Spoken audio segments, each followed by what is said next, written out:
परमेश्वर के सभी भाई बहनों को, छोटे बड़े सबको जय मसीह की। खुदा आप सबको ब्लेस करे। तो सच्ची गवाह प्रवीण यूट्यूब चैनल में आप लोगों का वेलकम करती हूँ। तो आप लोग देख रहे हैं भटकती भेड़। तो आज ये जो वचन है बाइबल में से, भटकती भेड़, आप लोगों ने पहचानना है कि आप कौन सी भेड़ में आते हैं। तो ये जो पोस्ट है, पहले तो ये उन लोगों के लिए है जो कि परमेश्वर के बीच में आ चुके हैं, और ये इन्हीं के बारे में अभी मैं इसके बीच में बताऊंगी। आप लोग इस वीडियो को पूरी तरह से ध्यान से सुनिए, देखिए और समझिए, क्योंकि अगर आप इसको ध्यान से सुनेंगे तो तभी आप अपने आप को पहचान पाएंगे कि आप कौन सी भेड़ हैं। तो देखते हैं, यहाँ पर सामने लिखा हुआ है भागती हुई भेड़। अब ये भागती हुई भेड़ वो वाली भेड़ है जिसको कि परमेश्वर ने अपने लिए खींच लिया था, जिससे कि परमेश्वर प्यार करते हैं। क्योंकि भेड़ें क्या हैं?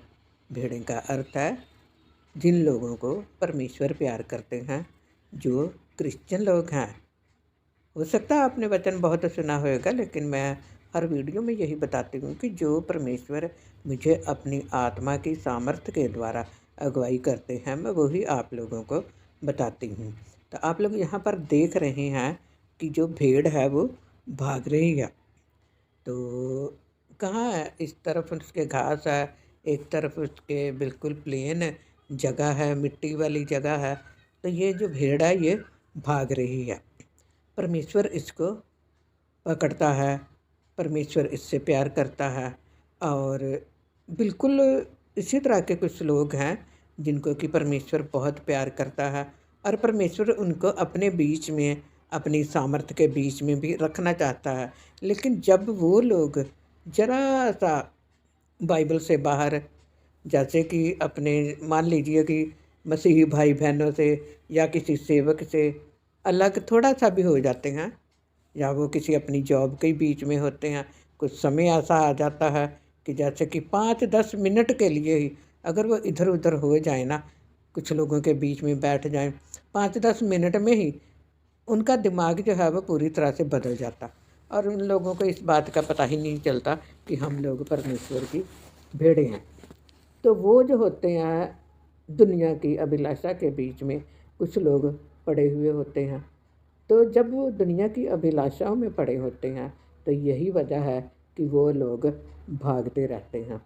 और ज़िंदगी भर वो भागते रहते हैं, ज़िंदगी भर वो लोग काम करते रहते हैं। परमेश्वर बहुत बार उनको अगुवाई करता है। आप लोगों को मैं एक बात बोलना चाहती हूँ कि आप एक बात पर गौर कीजिए कि दुनिया में आप कितने सेवक हैं जिनको आप जानते हैं। इस बात पर गौर कीजिए, कितने सेवक हैं जो आप लोगों के घर आए हैं। ये वीडियो खास उन लोगों के लिए है जो लोग दुखी हैं, परेशान हैं, और वो यही सोचते हैं कि अभी तक हम लोग वही के वही हैं। क्योंकि ये बात बहुत ही ज़्यादा संभल कर चलने वाली बात है, इसके बारे में समझना बहुत ज़्यादा ज़रूरी है। तो इसलिए मैं चाहती हूँ कि आप लोग इस बात को ज़रा ध्यान से सुने। तो एक बार गौर करके देखिए कि आप कितने सेवकों को जानते हैं, या कितने सेवक हैं जो आप लोगों के घर आए और उन सेवकों को आपने घर से बाहर निकाल दिया या घर से दुत्कार कर निकाला। मैंने तो अपनी आँखों से देखा हुआ है कि औरतें तो चाहती हैं परमेश्वर के बीच में बढ़ना। कई औरतें, मैं सबकी बात नहीं कर रही हूँ, कई ऐसी औरतें हैं जो खुदा में बढ़ना चाहती हैं, लेकिन उनके जो घर के सदस्य होते हैं वो उनको खुदा में बढ़ने से रोकते हैं। रोकते भी नहीं हैं, पर वो काम ही इस तरह के कर देते हैं कि वो रुक जाती हैं। कभी उनके पास चर्च में जाने के लिए किराया नहीं होता, और कभी घर के काम ही उनके पूरे नहीं निपटते। जो पति होते हैं वो उनको समय पर कोई चीज़ देते ही नहीं है, कि उनको घर में ही रहना पड़ता है। तो ये स्पेशल वीडियो उन्हीं लोगों के लिए है। वो भटकती हुई भेड़ें वो ही हैं जो क्रिश्चियन लोग हैं, लेकिन क्रिश्चियनिटी का ही सिर्फ नाम उनके ऊपर है। लेकिन वो क्रिश्चियनिटी में बिल्कुल नहीं चल रहे। परमेश्वर के वचन के मुताबिक वो लोग बिल्कुल नहीं चलते। किसी सेवक को अच्छा नहीं समझते, परमेश्वर के लोगों को अच्छा नहीं समझते। वो लोग होते हैं जो कि 100% नेगेटिव लोग होते हैं, जो खुद गलत चल रहे होते हैं। और खुद गलत चलते हुए उनको ये लगता है कि मेरे बिना मेरा घर तो चल नहीं सकता। लेकिन परमेश्वर उन घरों को, परमेश्वर उन औरतों को खुद चलाते हैं। परमेश्वर उनकी मदद करता है। इसकी यही सबसे बड़ी निशानी है कि वो जो औरतें होते हैं उनका फेस ज़रूर उतरा हुआ होता है, वो उदास ज़रूर होती हैं, लेकिन उनका जो दिल दिमाग होता है वो परमेश्वर की मर्ज़ी के मुताबिक चलने के लिए हमेशा कायल रहता है और परमेश्वर उनका इंतज़ाम करता है। अब यहाँ पर क्या है, परमेश्वर अपने लोगों को खींचता है।